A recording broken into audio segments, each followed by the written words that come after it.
నడుపులను ఆలోచనే కానాలో నేనేమి చేసిన కేతునా దేవుని చేయి నన్ను నడుపు ఆయానే నన్ను నడిపించు తన స్వంత చేయి నడిపించు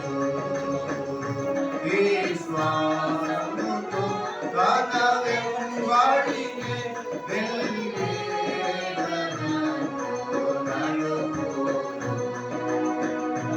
ఒకనాడు మా చీకటిలో మరునాడు కూడా పొగలిందా విశ్రాంతిలో కలకలలో నా దేవుని హస్తమే నన్ను నడుపు ఆయానే నన్ను నడిపించు తన స్వంత చేతితో నడిపించు విశ్వాసముతో తన వెంబడినే వెళ్ళేదను నడుపును సన్నుగోగును రామానిని చేయి పాటుకొనిన నా ప్రభు సాగా సమృద్ధితో నేనా దేవుని హస్తమే నన్ను నడుపు ఆయానే నన్ను నడిపించు తన స్వంత చేతితో నడిపించు సాసముతో తన వెంబడినే వెళ్ళేదను నడుపును భూమిలోని నా పని కాగానే నీ కృపా మరునగనే చావులకై నా భయపడను యోర్దాను నడిపెదవు ఆయానే నన్ను నడిపించు తన స్వంత చేతితో నడిపించు శ్వాసముతో తన వెంబడినే వెళ్ళేదను నడుపును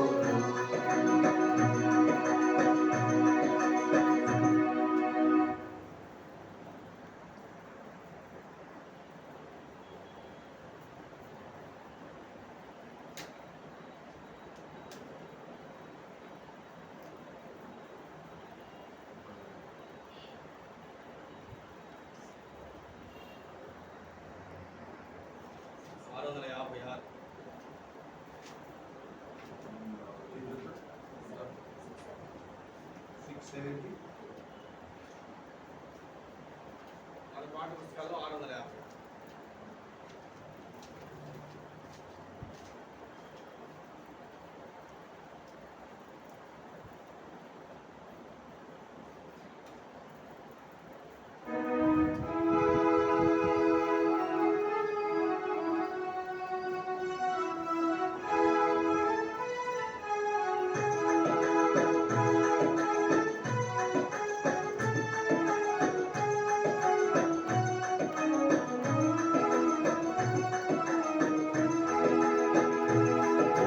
వేళలందు కష్టకాలమందు వల్లభుండయిసు స్తుతించు ఎల్లను నీవే నాకెల్లెడల వల్ల పడదే వివరింప ఎల్లను నీవే నాకెల్లెడల వల్ల పడదే వివరింప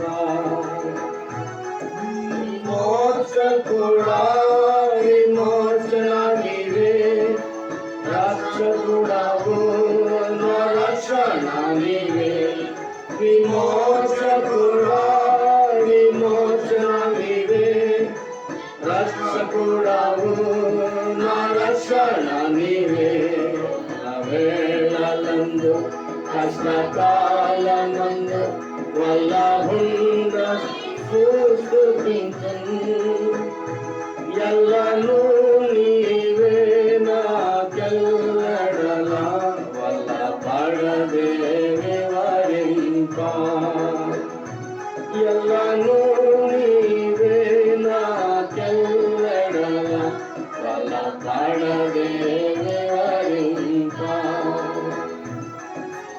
సృష్టికర్తవు సహాయము నీవే ఇష్టుడావివు త్రిత్వము నీవే సృష్టికర్తవు సహాయము నీవే ఇష్టుడావివు త్రిత్వము నీవే అల్ల వేళలందు కష్టకాలమందు వల్లభుండవు స్తుతింతును ఎల్లను నీవే నాకెల్లడలా వల్ల పడదే వివరింప ఎల్లను నీవే నాకెల్లడలా వల్ల పడదే వివరింప జ్ఞానము నీవే నా పానము నీవే దానము నీవే నా గానము నీవే జ్ఞానము నీవే నా పానము నీవే దానము నీవే నా గానము నీవే ఎల్ల వేళలందు వల్లభుండవు స్తుతింతును ఎల్లను నీవే నాకెల్లడలా వల్ల పడదే వివరింప ఎల్లను నీవే నాకెల్లడలా వల్ల పడదే వివరింప జ్యోతియు నీవే నా నీతియు నీవే ఆదియు నీవే నా అంతము నీవే జ్యోతియు నీవే నా నీతియు నీవే ఆదియు నీవే నా అంతము నీవే ఎల్ల వేళలందు కష్టకాలమందు వల్లభుండవు స్తుతింతును ఎల్లను నీవే నాకెల్లడలా వల్ల పడదే వివరింప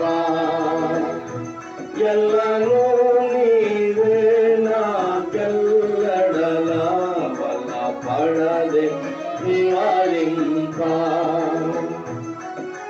నిత్యుడా నీవే నా సత్తున్న నీవే స్తోత్రము నీవే నా నేత్రము నీవే నిత్యుడా నీవే నా సత్యుండ నీవే స్తోత్రము నీవే నా నేత్రము నీవే ఎల్ల వేళలందు కష్టకాలమందు వల్లభుండవు స్తుతింతును ఎల్లను నీవే నాకెల్లడలా వల్ల పడదే వివరింప ఎల్లను నీవే నాకెల్లడలా వల్ల పడదే వివరింప జీవము నీవే నా దేవుడా నీవే పావన నీవే నా కావలి నీవే జీవము నీవే నా దేవుడా నీవే పావన నీవే నా కావలి నీవే ఎల్ల వేళలందు కష్టకాలమందు వల్లభుండవు స్తుతింతును ఎల్లను నీవే నాకెల్లడలా వల్ల పడదే వివరింప ఎల్లను నీవే నాకెల్లడలా వల్ల పడదే వివరింప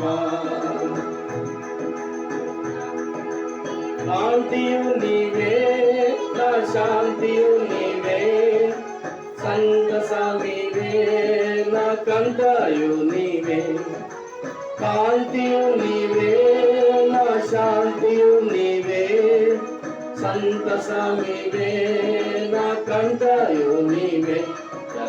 వేళలందు కష్టకాలమందు వల్లభుండయు స్తుతింతు, ఎల్లను నీవే నాకెల్లడలా వల్లభడదే వివరింప,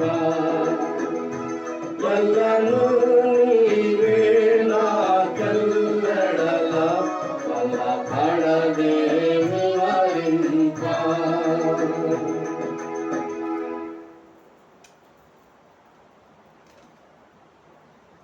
ఈ సమయంలో మన మధ్యలో ఉన్న దేవుని సేవకులు రూపసన్న వెనకేపాడు నుంచి వచ్చారు. దేవుని వాక్యం అందిస్తారు.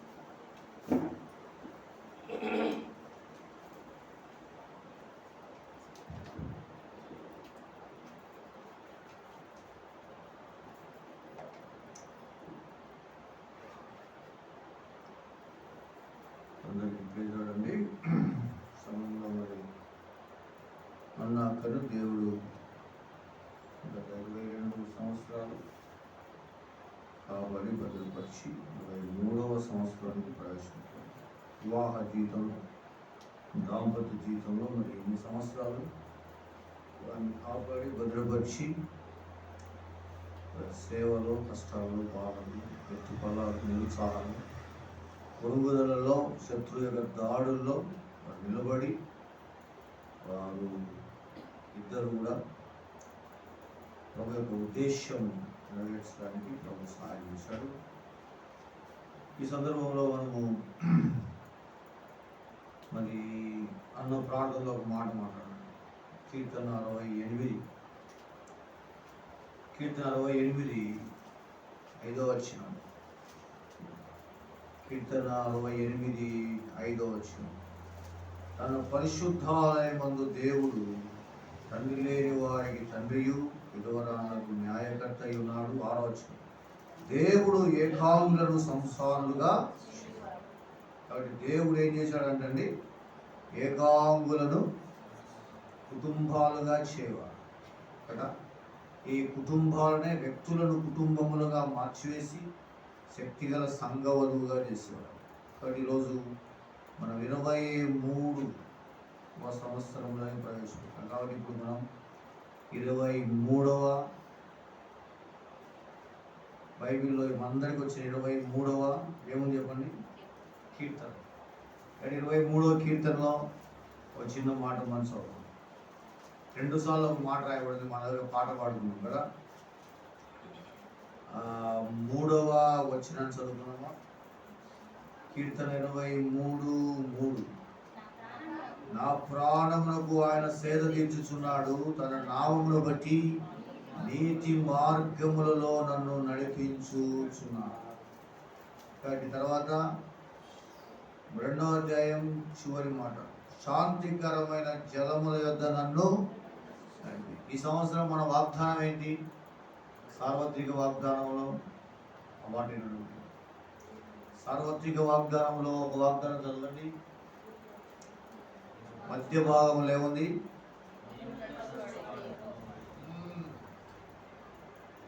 ముందర నడుచువాడు. కానీ దేవుడు నడిపించేవాడిగా ఉన్నాడు, నడిచేవాడుగా. కాబట్టి మరి అన్న అక్క వారి జీవితాల్లో కూడా దేవుడు 22 సంవత్సరాలు ఆయన ముందుగా ఉండి నడిపించాడు. ఆయన మందకు ఆయన ఎట్లుంటాడంట, ముందుగా ఉంటాడు. కాబట్టి ఎట్లా వారిని నడిపించాడు అని మనం చూస్తే మరి ఇంకా కొన్ని విషయాలు మనం చూస్తాం చాలా ముఖ్యంగా యాత్రా జీవితంలో. కాబట్టి ఒక వివాహం అయినప్పుడు ఒక 4 పేర్లు ఎక్కువగా మనకి వినపడతాయి కదా. ఎవరు వారు చెప్పండి? అబ్రహాము, శారా, తర్వాత ఇస్సాకు, రెబెకా, తర్వాత ఇద్దరు సేవకులు ప్రార్థన చేయడం అనుకోండి. పెళ్లిలో ఎప్పుడైనా చూడలేదా మీరు? ఏం ఉపయోగిస్తారు? ఇస్సాకు రిబ్కా అయిన తర్వాత రూతు బోయజ్, తర్వాత అకుల ప్రిస్కిల్లా. కాబట్టి ఈ నలుగురు లేకుండా పెళ్ళి అవుతుందా? ఈ నలుగురిలో ఉన్న స్పెషాలిటీ ఏంటి? వాళ్ళలో ఉన్న ప్రత్యేకత ఏంటి? వారి జీవితాల్లో వారు ఏ విధంగా నడిచినారు, దేవుడు వారిని నడిపించినాడు. ఇక్కడ అబ్రహాము జీవితానికి వచ్చే లోపల ఆయన విశ్వాసము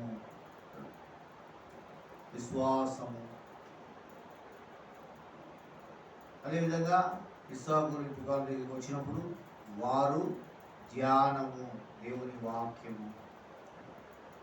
అదే సమయంలో రూతు బోయజ్ దగ్గరికి వచ్చినప్పుడు అక్కడ మనం చూసేది ఏంటి? సబ్మిషన్, తగ్గింపు. బోయజ్లో ఉన్న తగ్గింపు, రూతులో ఉన్న తగ్గింపు, ఒకరినొకరు అర్థం చేసుకునే విషయాలు. అదేవిధంగా మరి అకులా ప్రిస్కిల్లాగా ఏం చూస్తున్నాం? కలిసి పని చేయుట. They are coworkers. కానీ వాళ్ళు కలిసి పని చేస్తున్నారు. కానీ ఇప్పుడు మనము చిన్న భాగాన్ని ఈ కీర్తన 3 కీర్తనలు ఉన్నాయి ఇక్కడ చూడండి. మొదటి 22వ కీర్తన అనేది 22లో నుంచి అన్నయ్య ఏం చేస్తున్నాడు? 23లోకి వస్తుంది. 22 అంతా ఏంటి? నా దేవా నా దేవా నువ్వు నన్నెందుకు విడిచినావు అన్నాడు కదా.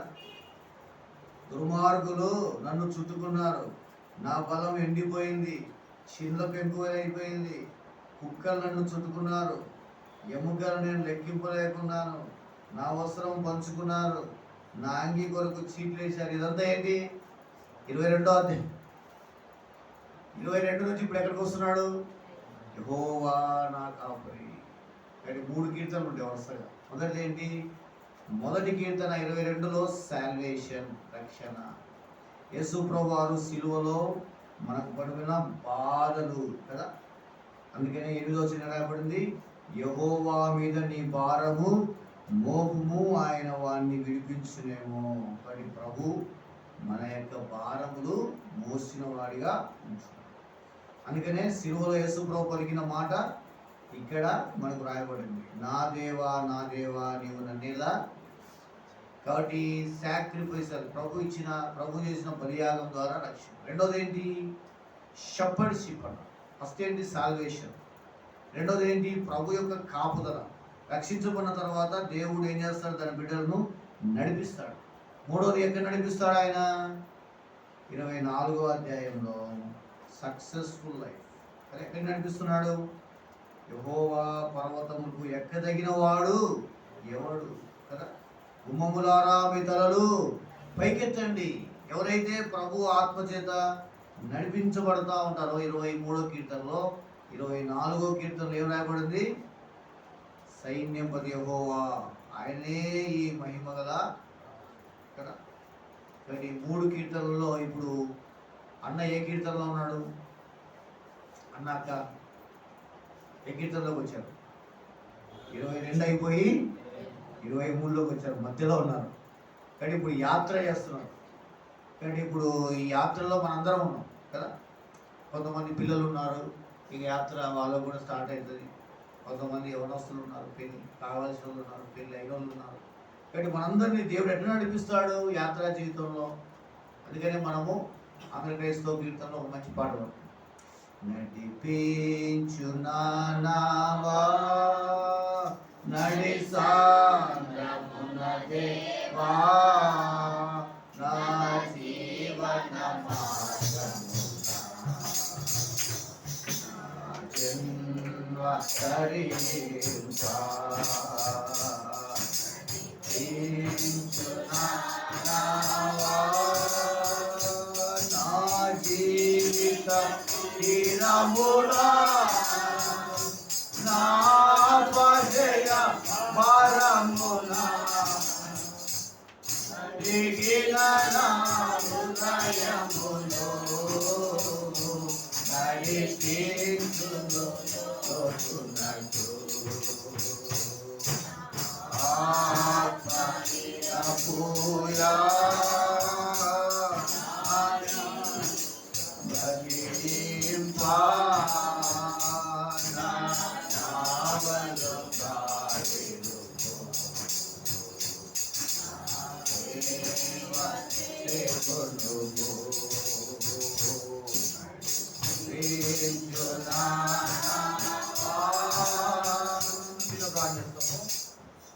తండ్రి పరిశుద్ధుడైన దేవా మీకు వందనాలు స్తోత్రాలు.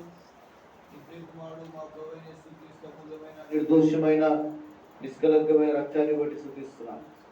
ఈ కుటుంబాన్ని నీ దాసుడు అయినా మరి రమేష్ అన్నను అక్కను హ్యాపీ అక్కను ప్రభువా మరి మీరు గత 22 సంవత్సరాలలో ప్రభువా మరి దేవజనాల జతపరిచి నాయన అనేకమైన కష్ట నష్టములు, వ్యాధి బాధలు, నిరాశ నిస్పృహలు, కన్నీరు ప్రభువా మరి కపట సహోదరుల వలన ఆపదలు, అపనిందలు ప్రభువా మరి కష్టములు, ఆర్థిక ఇబ్బందులు ప్రభువా మరి అనేక రకాలుగా గాలి వానల చేత కొట్టబడినప్పుడు ప్రభు ఆదరణ లేక ఉన్నదానా నీలాంజనంతో నేను కడతానని చెప్పారు. ఎన్నో వాగ్దానాలు వారికి ఇచ్చారు. నీకు వందనాలు. వాగ్దానం చేసిన నమ్మదైన దేవుడు నీకు వందనాలు. నడిపించినందుకే నీకు వందనాలు. నీ నమ్మకత్వం విశ్వాసతను బట్టి నీకు వందనాలు. ఈ మందిరాన్ని ఇచ్చినందుకే వందనాలు. ఇంటిని ఇచ్చినందుకే వందనాలు ప్రభువా. ముఖ్యంగా వారిని దాంపత్య జీవితంలో ఆయన ఇంతవరకు దేవుని తండ్రి వారు నీతో కలిసి 3 పీటల తాడు తెగిపోదని ప్రభువా మరి నడవగలిగినందుకే స్తుతిస్తూ ఈ సందర్భాన్ని ఆధారం చేసుకుని మేమందరం కొద్దిని స్తుతించడానికి సహాయం చేయండి ప్రభువా. మీ వాక్యం చుట్టూ చేరొస్తున్నగా సహాయం చేయండి. యేసు ప్రభు నామములో ప్రార్థించి వేడుకొంచున్నాం తండ్రి.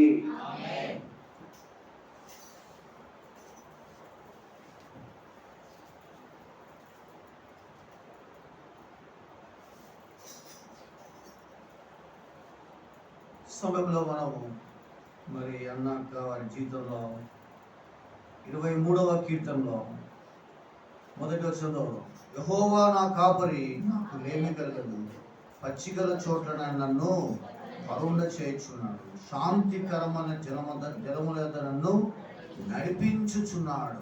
ప్రభు తన బిడ్డలను నడిపిస్తాడు కదా.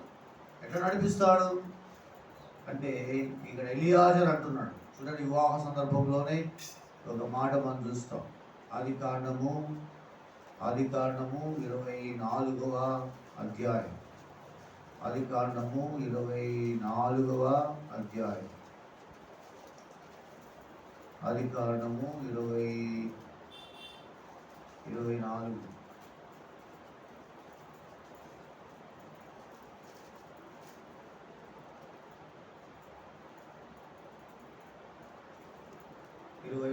అధ్యాయంతో అది పెద్ద అధ్యాయము. మరి మనం ఒక మాట చదువుదాం.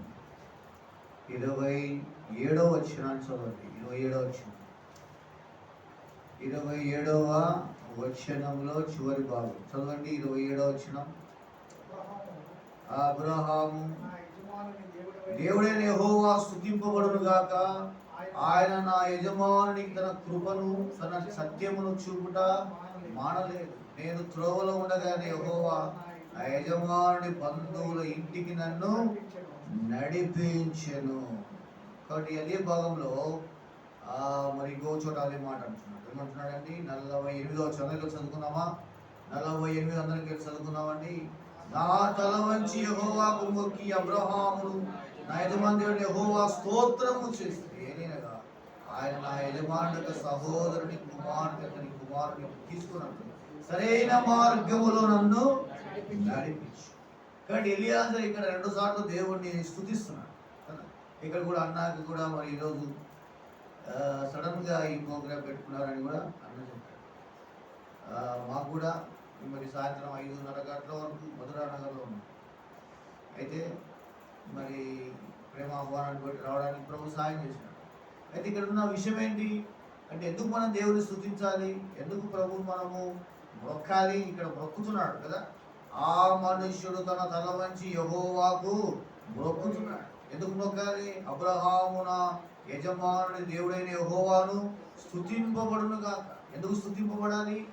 ఆయన నా యజమానునికి త్రోవలో ఉండగానే యెహోవా నా యజమానుని బంధువుల ఇంటికి నన్ను ఏం చేశాడు?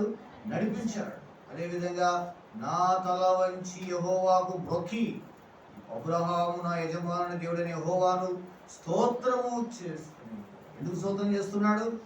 ఏలైనగా ఆయన నా యజమాని యొక్క సహోదరుని కుమార్తె అతని కుమారుని తీసుకున్నట్లు సరైన మార్గములో నన్ను ఈ కుటుంబాన్ని కూడా దేవుడు ఇప్పటి వరకు కూడా ఆత్మీయంగా వారిని నడిపించాడు. ఈరోజు మన కాన్సెప్ట్ ఏంటంటే నడిపించుట కదా. మన సార్వత్రిక వాగ్దానం కూడా ఏంటి?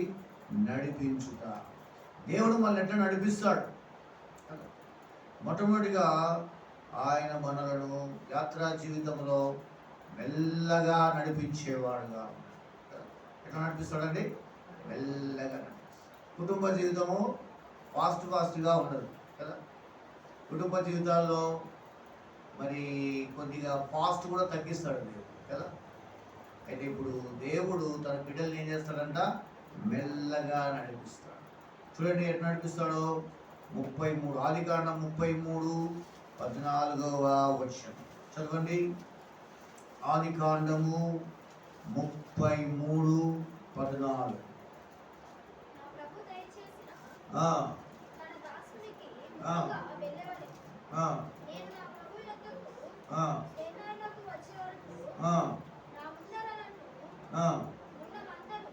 మందను నడవగలిగినంత కొలది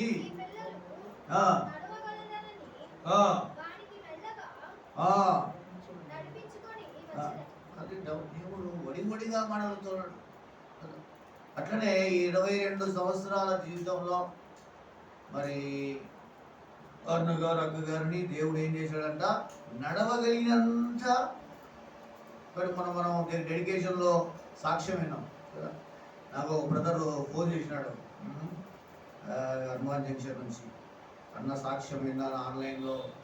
చాలా ఎప్పుడు ఇన్ని కదన్నా అనేకమైన కష్టములు పరిస్థితులు అక్కడక్కడ మరి రెంట్ హౌస్లలో కదా కొన్ని చోట్ల మరి మేము కూడా చాలాసార్లు చాలా స్థలాలు మేము వచ్చినాం. సీఎం ఇంటి దగ్గర ఉన్నప్పుడు వచ్చినాము. మరి ఇంకొక చోట సిఎస్ఐ బ్యాప్టిస్ట్ చర్చ్ దగ్గర ఉన్నప్పుడు వచ్చాము. కాబట్టి లూథరన్ చర్చ్ దగ్గర ఉన్నప్పుడు వచ్చాము. చిన్న చిన్న స్థలాలలో రకరకాల పరిస్థితుల్లో అట్లనే పరిచయం చేశారు. ఎందుకంటే ఆయన మనల్ని ఏం చేస్తాడు? మెల్లగా నడిపిస్తాడు. అందుకని ఒక మంచి పాట ఉంది. చిన్న గొర్రె పిల్లలు నేను యేసయ్యా మెల్ల మెల్లగా నడుపు యేసయ్యా.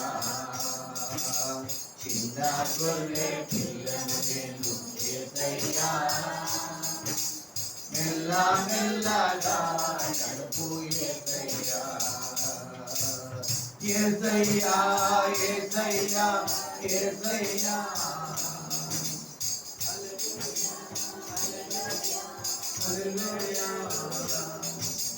చిన్న గొర్రె పిల్లను నేను యేసయ్యా మెల్ల మెల్లగా నడుపు యేసయ్యా. కాబట్టి దేవుడు అంటున్నాడు శాంతికరమైన జలముల యొద్ద నన్ను ఆయన నడిపించుచున్నాడు. కాబట్టి ప్రాంతంలో దేవుడు ఇప్పటి వరకు కూడా ఇన్ని సంవత్సరాలు ఒక కుటుంబాల దినాల్లో కుటుంబ వ్యవస్థ అనేది చాలా కష్టమైన దినాలు. ఒక ఇద్దరు వ్యక్తులు కలిసి ఉండడం చాలా కష్టమైపోయిన పరిస్థితులు. అది భార్యాభర్తలైనా అక్కాదెలైనా అన్నదమ్ములైనా బంధువులైనా ఒకరినొకరు పుస్తకం దినాల్లో దేవుడు నడిపిస్తే తప్ప ఏ కుటుంబం నడిపించబడలేదు. కాబట్టి ఇప్పుడు ఒక ఆయన చెప్పాడు వివాహమైన మొదట్లో ఎట్లుంటారంట భార్యాభర్తలు? చాలా తిక్కుగా ఉంటారంట. అంటే ఎవరిని వాళ్ళ మధ్యకి రానికుంటారు. అవసరమైతే చేతులు పట్టుకొని పోతుంటారు రైల్వే స్టేషన్లలో కానీ బస్ స్టాండ్లలో కానీ కదా. వాళ్ళు ఎవరిని పట్టించుకోరు. తర్వాత ఏమవుతుందంటే వాళ్ళ మధ్యలో చిన్న సైకిల్ పోతుందంట. డబ్బకు సైకిల్ పోయిన తర్వాత ఏమవుతుందంట? ఒక ఆటో పోతుందంట. ఆటో పోయిన తర్వాత మాలాంటి సుమో కూడా పోతుందంట. తర్వాత కొంత దూరానికి లారీ కూడా పోతుంటుందంట. తర్వాత ఆ పక్కొకరు ఈ పక్కొకరు, ఎవరు ఏటీఎంలు వాళ్ళవే, ఎవరు డబ్బులు, ఎవరు జీతాలు వాళ్ళవే కదా. ఎవరి స్వతంత్రం, ఎవరు ఫోన్లు వాళ్ళవే, ఎవరు లాక్లు వాళ్ళవే. ఇట్లా అయిపోయిన దినాల్లో దేవుడు తన బిడ్డల్ని ఏం చేస్తాడంటే నడిపిస్తాడు. ఎట్లా నడిపిస్తాడు? నడవగలిగిన కొలది. చాలా ఇంపార్టెంట్. దేవుని కార్యాలు చిన్నగా ప్రారంభించబడి ఉన్నతంగా ముగించబడతాయి. సైతాన్ సైతాన్ పెద్దగా పెడతాడు, తర్వాత ఏమైపోతాడు? చిన్నగా వెలుగులాగే. అట్లనే అన్న పరిచర్య కానీ, ఆత్మీయ జీవితం కానీ, కుటుంబ జీవితాలు కానీ చిన్నగా ప్రారంభించబడిన జీవితాలను దేవుడు మెల్లగా నడిపిస్తాడు. అది మొదటి తలంపు. రెండోది చూడండి, రెండోదిగా దేవుడి కుటుంబాన్ని మెల్లగా నడిపించుకుంటూ మరి క్లబ్ దగ్గర తీసుకొచ్చినాడు. అంటే క్లబ్లోకి కాదు, క్లబ్ దగ్గరికి. కాబట్టి ఇక్కడ దేవుడి ఉద్దేశాలు ఉన్నాయి, ఆలోచనలు ఉన్నాయి కదా. ఈ ఏరియాని ఏమంటారు? క్లబ్ రోడ్, చాలా మెయిన్ సెంటర్లో ఉంటాడు. కాబట్టి ఇక్కడ దేవుడు మెల్లగా నడిపించాడు. ఎట్లా నడిపించాడో మీకు తెలుసు, కొంతమందికి అన్నకు తెలుసు, మాకు కూడా కొన్ని విషయాలు తెలుసు. కానీ ప్రభు ఎవరండి? నడిపించేవాడు. ఎట్లా నడిపిస్తాడు ఆయన? చక్కని త్రోవలో నడిపిస్తాడు. రెండవది, మొదటిది ఏంటి? మెల్లగా నడిపిస్తాడు. కీర్తన 107:7. కీర్తన 107:7. రెండవ తలం మనం చూస్తున్నాము. కీర్తన 107:7 చదవండి.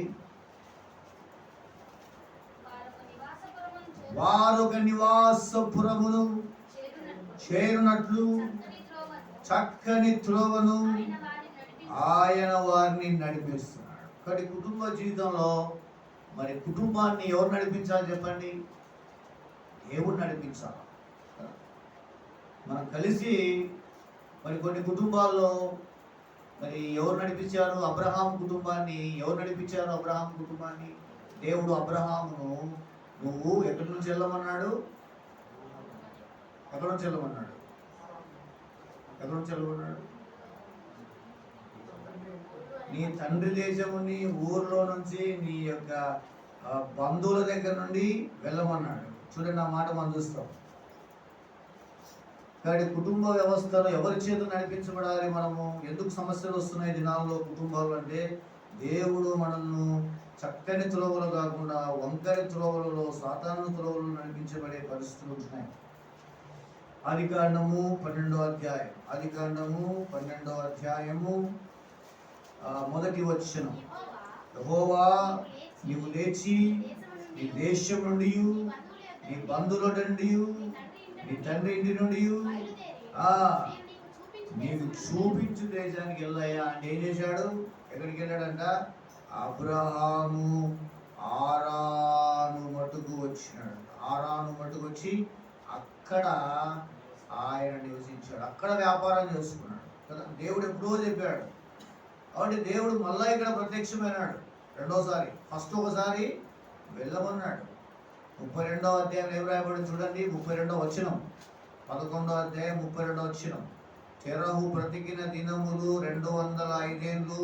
తెరహు ఆరానులో మృతి పొందినాడు. అంటే అప్పటి వరకు ఎవరు నడిపించాడు? ఆ ఫ్యామిలీని ఎవరు నడిపించాడు? ఎవరు నడిపించాడు? తెరహు నడిపించాడు. అబ్రహాము నాయన నాయన నాయన అని ఎదుగుపడుతున్నాడు. అంటే దేవుడు మనం నడిపించాడు. ప్రతి చిన్న విషయానికి దేవుని దగ్గరికి వెళ్ళాలి. కుటుంబ వ్యవస్థలో సమస్యలు వస్తాయి, ఇరుకులు వస్తాయి. కాబట్టి ఇప్పుడు ఈ కుటుంబం ఏమైపోయిందండి? ఆరాను మట్టుకు వచ్చి అక్కడ నివసించారు. దేవుడు ఏమంటున్నాడు? నేను కానానికి వెళ్ళాలి, నేను చూపించే దేశానికి వెళ్ళాలంటే ఇక్కడ ఆరానులో తాను సంపాదించుకున్నాడు అన్న. 5వ వచనం చూడండి. ఆరానులో 5వ వచనం 12:5. ఆరానులో తానును వారును ఆర్జించిన యావదాస్తిని వారు సంపాదించిన సమస్తవాన్ని తీసుకొని కానాను దేశమునకు వెళ్ళుటకు బయలుదేరి కానాను దేశమునకు వచ్చిరి. చూసారా? అప్పటి వరకు టైం అంతా వేస్ట్ అయిపోయిందా లేదా? మన జీవితాల్లో కూడా రెండవదిగా దేవుడు ఎట్లా నడిపిస్తాడంట అంటే చక్కని త్రోవ. బట్ అన్నాకని జీవితంలో కూడా అనేకమైన ఒడిదుడుకులు, రకరకాల పరిస్థితులు ఉన్నప్పటికీ దేవుడు చక్కని త్రోవ, ప్రార్థనాపూర్వకంగా దేవుడు మనకు మార్గాన్ని చూపిస్తాడు కదా. ఆ మార్గం ఎట్లుంటుందంట? చదవండి ఆ మాట. కీర్తన 107 మరొకసారి చదువుదాం ఆ మాట. కీర్తన 107. వారొక నివాసపురము చేరునట్లు చక్కని త్రోవను ఆయన వారిని నడిపించినాడు. ఇప్పుడు ఏం చేయాలి మనం? ఈ సాయంకాలం అందరం కలిసి చదువుకున్నామా? 8వ వచనం. చక్కని త్రోవలో ఈ కుటుంబాన్ని దేవుడు నడిపించాడు. ఆయన కృపను బట్టి నరులకు ఆయన చేయు ఆశ్చర్య కార్యమును బట్టి వారు యెహోవాకి ఏం చేయాలండి? కృతజ్ఞతాస్తుతులు చెల్లించాలి. ప్రభువా, మమ్మల్ని ఈ సంవత్సరాలన్నింటిలో చక్కగా నడిపించావు కదా. దేవుని స్వరం ఏదో దయ్యం స్వరం అని అర్థం కాదు కొన్నిసార్లు కదా. అబ్రహాం లాంటి విశ్వాసుల తండ్రికి అర్థం కాదు కదా. దేవుడేమో కానానికి వెళ్ళమంటుంటే ఆయన హారాను వరకు వచ్చేసాడు. ఇక వాళ్ళ నాన్నను దేవుడు తీసేసేంత వరకు ఆయనకు అర్థం కాదు దేవుని మార్గాలు కదా. దేవుని మార్గాలు ఎట్లుంటాయంట? అవి సముద్రంలో ఉంటాయంట. దేవుని మార్గాలు ఎక్కడ ఉంటాయంట? నడి సముద్రంలో ఉంటాయంట. దేవుని మార్గాలు ఎక్కడ ఉంటాయంట? అంతరిక్షంలో ఉంటాయంట. కాబట్టి దేవుని మార్గాలకు మన మార్గాలకు చాలా తేడా ఉంటుంది. అబ్రహాం విషయంలో దేవుడు గొప్ప కార్యాలు చేయాలనుకుంటున్నాడు. అయితే అబ్రహామును దేవుడు మళ్ళా ఏం చేశాడు? యూటర్న్ తీసుకున్నాడు. వాళ్ళ అబ్రహాం యూటర్న్ తీసుకుని ఏం చేసినాడు? చక్కని మార్గానికి వచ్చాడు. అట్లనే ఈ కుటుంబాన్ని కూడా దేవుడు ఇప్పటి వరకు మరి చక్కని త్రోవలో నడిపించాడు. అందును బట్టి ఏం చేయాలి మనము? ఆయన కృపను బట్టి నరులకు ఆయన చేయు ఆశ్చర్య కార్యములను బట్టి ఆయనకి ఏం చేయాలి మనము? ఇక్కడ మొట్టమొదటిగా ఆయన ఏం చేశాడంటే మనల్ని మెల్లగా నడిపించాడు. ఈ కుటుంబాన్ని మెల్లగా నడిపిస్తుంటా వచ్చాడు. సిలోహు నిలవలే మెల్లని చంద. కాబట్టి దేవుడు ఒడివడిగా దేవుని కార్యాలు మనం కూడా అనుకుంటాం. తొందరగా మనం పైకి రావాలి, తొందరగా అనుకుంటాం. కానీ దేవుడు తన మార్గములో తీసుకొని వెళ్తాడు తెలుసా. గత దినాల్లో మరి ఆత్మరక్షణ విషయంలో మరి దేవుని పని అప్పుడప్పుడు మరి నష్టపోవడం ఈ విషయాల్లో అన్న కొంత బాధపడతా వచ్చిన అన్న. అయితే విలియం కేరీ అని ఒక ఆయన ఉన్నాడు. 21 సంవత్సరాలు పరిచయం చేశాడు. ఆయన ఒక్క ఆత్మకు రక్షించబడ్డాడు. ఆయన పరిచయం ఏమన్నా ఆయన కాలిపోయిందా? ఈనాడు మన చేతిలో ఈ బైబిల్ ఉందంటే ఆ యొక్క గొప్ప దైవజనుని యొక్క త్యాగం. అలా భార్య వెంటనే పట్టింది, కుమారుడిని ఆయననే మరి ముస్తాపన చేసుకున్నాడు. ఆ కుమారుడు చనిపోయినాడని చెప్పి ఆ దినాల్లో ఉన్న కలరా పరిస్థితులను బట్టి భార్యకు మెంటల్ వచ్చింది. అంటే మానసిక వ్యాధి వచ్చింది. ఒక రూమ్లో ఆమె పెట్టేసినాడు. 13 సంవత్సరాలు, ఒక రోజు కాదు, 2 సంవత్సరాలు, 2 రోజులు కాదు. అట్లనే ఆమెను మెయింటైన్ చేసుకుంటూనే ప్రెస్లో మరి ఇటువంటి మన చేతిలో ఉన్న బైబిల్ వీటన్నింటినీ ట్రాన్స్లేషన్ చేస్తూ ఆయన ఇంగ్లాండ్ నుంచి వచ్చి తెలుగు నేర్చుకున్నాడు. మనకు రాదు తెలుగు పండిట్ ఆయన. కాబట్టి ఏంటంటే దేవుడు వారందరినీ ఏం చేశాడు? నడిపించాడు. చక్కని త్రోవలు నడిపించాడు. మూడో చూడండి, మూడో మనం చూస్తాం. కీర్తన 143:10. కీర్తన 143:10. కీర్తన 140. నీ చిత్తానుసారంగా ప్రవర్తించుటకు నాకు నేర్పుము. దయగల నీ ఆత్మ సమభూమి గల ప్రదేశంలో నన్ను నడిపించుగాక. కాబట్టి మన కాన్సెప్ట్ ఏంటంటే 23వ కీర్తనలో మనం చూస్తున్నాం. 23వ కీర్తనలో 2 సార్లు ఏముందండి? ఆయన నన్ను నడిపిస్తాడు. అదే పాట మనం. ఆయనే నన్ను నడుపునను ఆలోచనే నాకాధారం. ఆయనే నన్ను నడుపునను ఆలోచనే నాకాధారం. నేనే విజిన కేతునా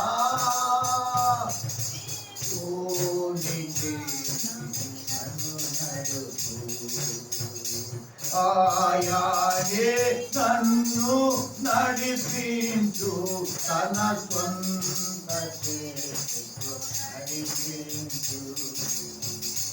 కీర్తన 143లో మనం ఇక్కడ 3వ తలంపు చూస్తున్నాం. ఏంటంటే అండి, ఆయన ఎక్కడ నడిపిస్తాడంట? బిడ్డలను సమభూమిగత ప్రదేశంలో. ఇంగ్లీష్లో బాగుంటుంది, ప్లెయిన్ ల్యాండ్ అంట. అంటే మనకు ఎత్తు పదాలు లేకుండా దేవుని మార్గాల్లో వెళ్తే మనకు దేవుడు చూపిస్తాడు కదా.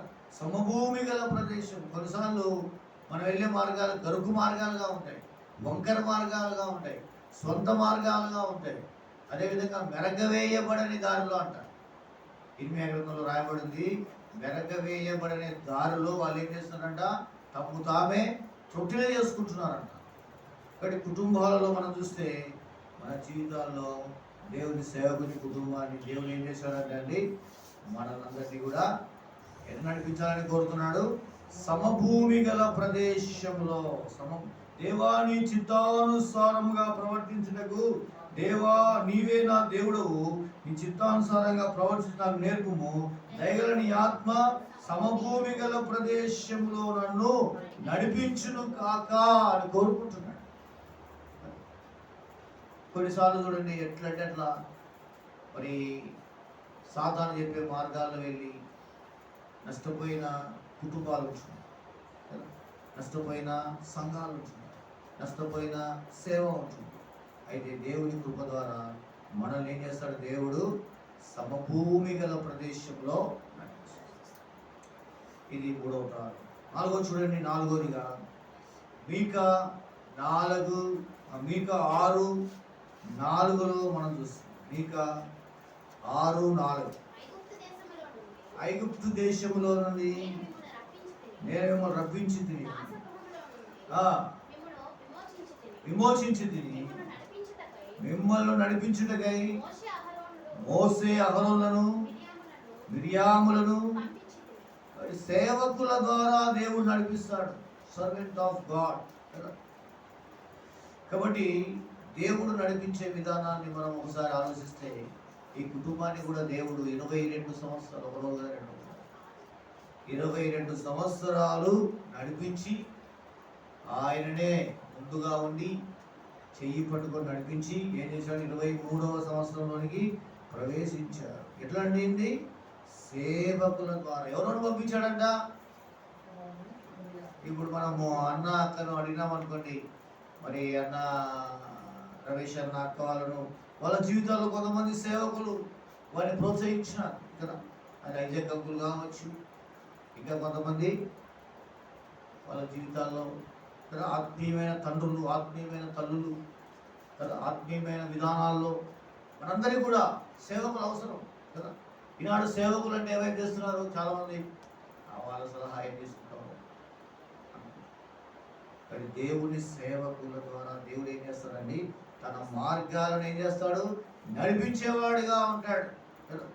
ఏదైనా ఒక కలవరం వచ్చినప్పుడు, ఒక పరిస్థితి వచ్చినప్పుడు దేవుడు తన సేవకులకు తెలియజేయకుండా ఏమి కూడా ఏగాడంట, చేయడంట. కాబట్టి మరి ఈ కుటుంబాన్ని మనం కూడా ఒక పాఠం నేర్చుకుంటున్నాం. మరి దినాల్లో మనకు కూడా ఏం కావాలి, ఒక కౌన్సిలింగ్ కావాలి, కౌన్సిలర్ కావాలి. అది ఎవరు వస్తారో, దేవుడే కొన్నిసార్లు రాకపోవచ్చు, దేవుని వాక్యం ద్వారా నడిపిస్తాడు. కొంతమంది దేవుని సేవకులను దేవుడు మనకి భూపైన ఉంచుతాడు. వాడి ద్వారా దేవుడు ఏం చేస్తాడు, మనల్ని చక్కని మార్గాల్లో నడిపిస్తాడు. చివరిగా చూడండి, చివరిగా ప్రభువుని మనం ఆరాధించకముందు, మరి దేవుణ్ణి స్తుతించకముందు, మరి ఆయన మనలను ప్రకటన గ్రంథము 7వ అధ్యాయం, ప్రకటన గ్రంథము 7వ అధ్యాయం, ప్రకటన గ్రంథం 7వ అధ్యాయం, ప్రకటన గ్రంథము 7వ అధ్యాయం, ఆయన 17వ వచనం.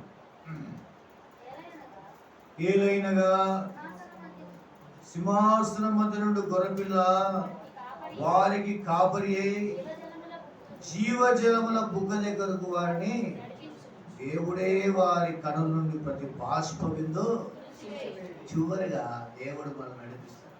ఈ లోక యాత్రలో నడిచి నడిచి, అందుకనే ఒక భక్తుడు వారు నడచి నడచి అలసిపోయినావా,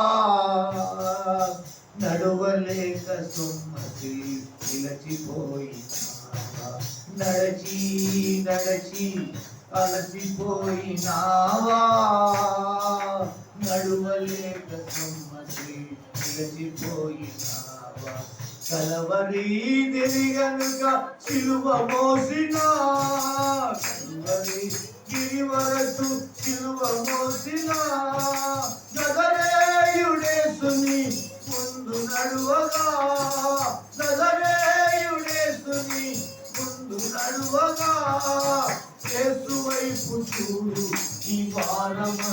తీరు, యేసు వైపు చూడు, ఈ భారమంత తీరు, తీరానికి చేరు, తీరానికి చేరు. ఎంత దూరమైనా అది ఎంత భారమైనా, ఎంత దూరమైనా అది ఎంత భారమైనా, యేసు వైపు చూడు, నీ భారమంత చేరు, తీరానికి చేరు. ఎంతో దూరం ఉంది ఇంకా కదా. 22 సంవత్సరాల జీవితం అయిపోయేసుకొని 23లో ఇంకా ఇటువంటి మ్యారేజ్ డేస్ ఎన్నో చేసుకోవాలి కదా. దేవుడిని స్తుతించాలి, దేవుడిని కనపరచాలి, దేవుని ఆరాధించాలి కదా. ఎందుకంటే మరి దేవుడు మనల్ని భద్రపరిచేవాడుగా ఉంటున్నాడు, కాపాడేవాడుగా ఉంటున్నాడు కదా. ఎంతోమంది ఈ లోకాన్ని విడిచిపెట్టిపోయిన వాళ్ళుగా ఉన్నారు కదా. ఎంతోమంది కుటుంబాలు బ్రేక్ అయిపోయిన పరిస్థితులు ఉంటున్నాయి. ఈ మధ్య కాలంలో ఎక్కువ కుటుంబాలు బ్రేక్ అయిపోతూ ఉన్నాయి. ఎందుకంటే సాధారణ ఎంతో వెలిపి చేసేవాడుగా ఉంటున్నాడు.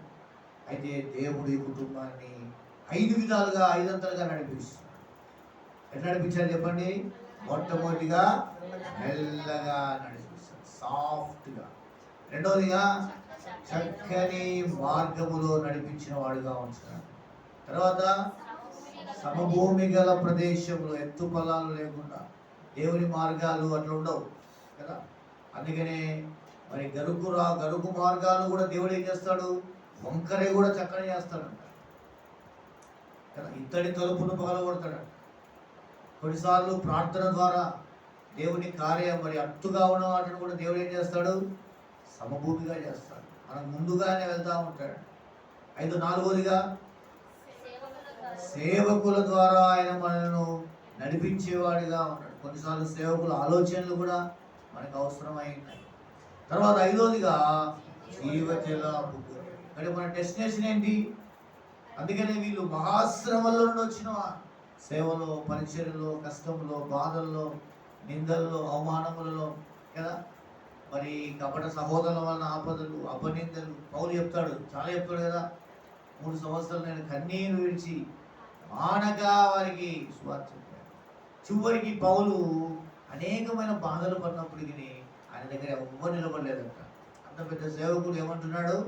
ఇదిగో అందరు నన్ను విడిచిపెట్టిపోయినారు, ప్రభువు దూత నా పక్కన నిలిచి నన్ను బలపరిచాడు, కాబట్టి నేను సింహపు నోటి నుండి. దేవుని సేవకులకి ఆదరణ ఎవరు? దేవుడే. ఆనాడు పేతురు పక్కన ఎవరు నిలబడినారు? దేవదూత నిలబడినాడు. సింహపు బోనులో దానియేలు పక్కన ఎవరు నిలబడినారు? దేవుని దూత నిలబడినాడు. షడ్రక్ మేషక్ అగ్నిగుండంలో ఎవరు నిలబడినారు? దేవదూత నిలబడినాడు. ఒంటరితనంలో ఉన్నప్పుడు పౌలు ఎవరు నిలబడినారు? దేవుడు నిలబడినాడు. మరి అన్న అక్క రేవషన్ అక్కకి ఎవరు నిలబడాలి? మీరంతా నిలబడతారా? నిలబడతారో ఊరుతారో ఊరిపోతారో ఎవరు మనం కదా. మీరంతా చాలా మంచిది, బాగా సపోర్ట్ చేస్తారు, మంచిది. కానీ దాన్ని బట్టి దేవుని స్తుతించాలి. కానీ దేవుని సేవకులకు ఆదరణ ఎవరు? దేవుని సేవకులకు యొక్క ఆదరణ ఏంటి? దేవుని సేవకులు మనిషి కూడా ఉన్నాడు. దేవుని సేవకులు ఎవరు ఉండాలండి? దేవుడే ఆయన సహాయం కదా. ఆ విధంగా దేవుడే కృప చూపించి ఇప్పటి వరకు కొంతమంది వస్తారు, కొంతమంది పరిచయం అవుతారు, కొంతమంది మానుకుంటారు, కొంతమంది రకరకాల పరిస్థితులు ఉంటాయి, కొంతమంది మరి నిద్రలేస్తారు. మా దగ్గర ఒక ఆమె భార్య మరి ఒక ఫ్యామిలీ ప్రేయర్లో కూర్చుంటే మరి ఆమె మరి అనుకుంటున్నాం మేము అట్లా అదేనే అనుకుంటున్నాం. కానీ ఒక మా కూతురు ఆమె మరి ఒకే బైబిల్ తీసుకొని చదువుకుంటుంటే ఏమన్నాము, నీ బైబిల్ ఏందా ఏమన్నా అమ్మా అని ఆ పాపను అడిగాను. కాబట్టి అప్పుడు ఎవరైనా హట్ అయింది అనుకుంటున్నాను. వెంటనే మందిరాన్ని మారేశారు కదా. చిన్న చిన్న మాటలకు మందిరాన్ని మారేటోళ్ళు ఉంటారు కదా. దేవుని సేవకుల పైన ఆయాసపడే వాళ్ళు ఉంటారు. ఇంకా మమ్మల్ని పట్టించుకోలేదంటారు. ఇంకెన్నో చేసినప్పటికీ దేవుడు ఏం చేస్తాడంట అండి? ఈ కుటుంబం పక్షంగా, దేవుని సేవకుల పక్షంగా ఏం చేస్తాడంట? ఒక వాగ్దానం ఇస్తూ అన్నకు కీర్తన 17వ అధ్యాయం, కీర్తన 17 అన్నకు ఒక వాగ్దానము. ఈ సందర్భంలో దేవుడు తన హస్తబలమును చూపించేవాడుగా ఉన్నాడు కదా. 14వ వచనం, లోకుల చేతిలో నుండి ఈ జీవిత కాలంలోనే ఆ, తమ పాలు పొందిన ఈ లోకుల చేతిలో నుండి ఆ, నీ హస్తబలం చేత నన్ను రక్షించు. ఆ దేవుని హస్తబలం చేత నన్ను రక్షించుము. నీవు నీ దానములతో ఆ, వారి కడుపు నింపుచున్నావు. ఆ, వారు కుమారులు కలిగి తృప్తి పొందుదురు. చాలు చాలు. ఇప్పుడు ఈ మాట ఏంటి? నీ హస్తబలము చేత నన్ను రక్షించుమంటే ఎవరికి హస్తబలము? ఎక్కువగా దేవుని సేవకులకి. యెషయా గ్రంథంలో దేవుని సేవకులకు దేవుని యొక్క హస్తబలం ఉంటుందని వ్రాయబడి ఉంది. ఎన్నో అధ్యాయము? యెషయా గ్రంథము 66 అధ్యాయము 14వ వచనం చదవండి. ఇక్కడ కూడా 14. మీరు చూడగా మీ హృదయము ఉల్లసించెను. ఆ, ఆ, ఆ, ఆ. కాబట్టి యెహోవా హస్తబలం ఆయన సేవకుడు ఏమైంది? కాబట్టి దేవుని మనము శుద్ధిస్తాం. మరి అన్నాక కూడా ప్రభువుని ఆరాధిస్తే ఇంకా బాగుంటుంది. మన దేవుడు ఈ యొక్క మీటింగ్ ఫుల్ఫిల్ అవుతుంది. కాబట్టి ఇన్ని సంవత్సరాలు దేవుడు వారిని కాపాడినందుకు దేవుడిని ఆరాధించి దేవుడిని స్థుతించిన తర్వాత మనం